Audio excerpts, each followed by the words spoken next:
আমি আমার সর্বোচ্চটা দিয়ে পরিশ্রম করতেছি এবং যে জিনিসগুলা ল্যাকিংস আছে ওই জিনিসগুলো আমি ইমপ্রুভ করার চেষ্টা করতেছি। ড্রিম উইকেট কিংবা আমার এই উইকেট নিতে হবে এরকম কোনো প্ল্যান থাকে না, আমার জন্য সবই উইকেট স্পেশাল। স্পিড স্টার, গতি তারকা, তার থেকে একটু সামনে চ্যাম্পিয়ন্স ট্রফির লক্ষ্য বা নানান কথা একটু শুনে নেওয়া যাক। নাইজান, আগে শরীরের কি অবস্থা সেটা একটু শুনি। আলহামদুলিল্লাহ এখন ভালো আছে। আচ্ছা, গতিটার সঙ্গে তো আপোষ হবে না নাকি? চেষ্টা করতেছি যত অ্যাকুরেট হওয়া যায় ওইটা নিয়ে কাজ করতেছি। কোচের সঙ্গে কি কথা হয়? হ্যাঁ, কোচের সাথে কথা হয়। কোচ একটা জিনিসই বলে যে তুমি হচ্ছে টিমের উইকেট টেকার, তো যখন বোলিং আসবে উইকেট নেওয়ার চেষ্টা করবা, তো আমি ওই জিনিসটাই ট্রাই করি মাঠে গিয়ে। তো আইসিসি চ্যাম্পিয়ন্স ট্রফির দলে তো আপনার নাম এসেছে, প্রথমবার একটা বড় টুর্নামেন্ট খেলতে যাবেন, কতটা রোমাঞ্চিত? আসলে এই জিনিসটা নিজের কাছে ভালো লাগতেছে যে নিজের দেশকে রিপ্রেজেন্ট করতে পারবো, তো এই জিনিসটা আমার কাছে অনেক ভালো লাগতেছে। ছোট থেকে ধরেন স্বপ্ন ছিল যে বাংলাদেশ ন্যাশনাল টিমে খেলবো, তো একটা বড় জায়গা অপরচুনিটি পাইছি দেশের হয়ে খেলার, তো আলহামদুলিল্লাহ অনেক ভালো লাগতেছে। আচ্ছা, বড় বড় সব দলের সঙ্গে খেলবেন, নিজে কোনো টার্গেট সেট করেছেন কিনা যে কোনো ব্যাটারের উইকেট নিতে চান? যেহেতু আপনাদের ভারত ম্যাচ দিয়ে শুরু, তারপর বড় কয়েকটা ম্যাচ রয়েছে, একটা আইসিসি ইভেন্ট।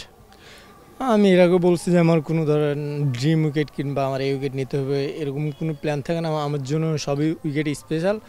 আমি চেষ্টা করি আমার টিম আমার কাছ থেকে কী চায় এবং ওই জিনিসটা আমি ডেলিভার করতে পারতেছি না মাঠে, এটা করতে পারলে আলহামদুলিল্লাহ আমি হ্যাপি।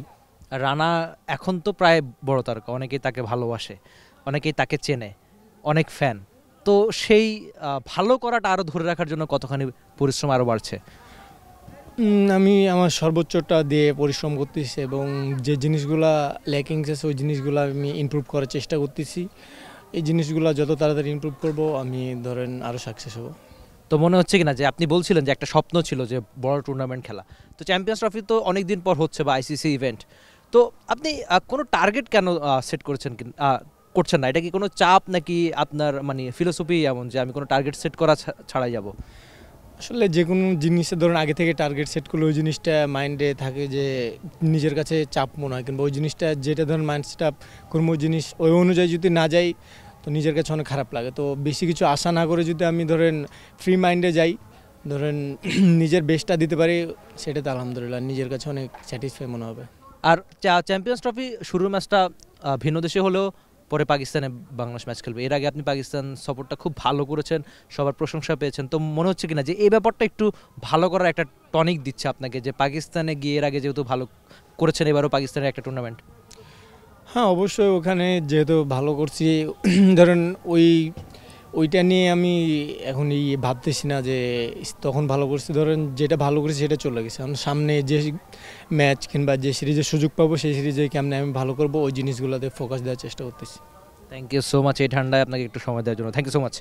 নাহিদ রানা ছিলেন টি স্পোর্টসের সঙ্গে। বড় স্বপ্ন দেখতে তিনি পছন্দ করেন, আর বল হাতে এর আগে গতিটার সঙ্গে আপোষ করবে না সেটা আগেই বলেছেন। তবে নাহিদ রানা চ্যাম্পিয়ন্স ট্রফিতে ভালো করুক সেটা অন্তত আমার চাওয়া, আর আরও অনেক বাংলাদেশিরও একই রকম চাওয়া নিশ্চয়ই, নাহিদ রানা যেন চ্যাম্পিয়ন্স ট্রফিতে ভালো করে। Rifat Emil, T Sports. Bangladesh premier league 2025, 7টি দলের জমজমাট লড়াইয়ে মাতবে পুরো দেশ। দেখতে চোখ রাখুন টি স্পোর্টস নেটওয়ার্কে।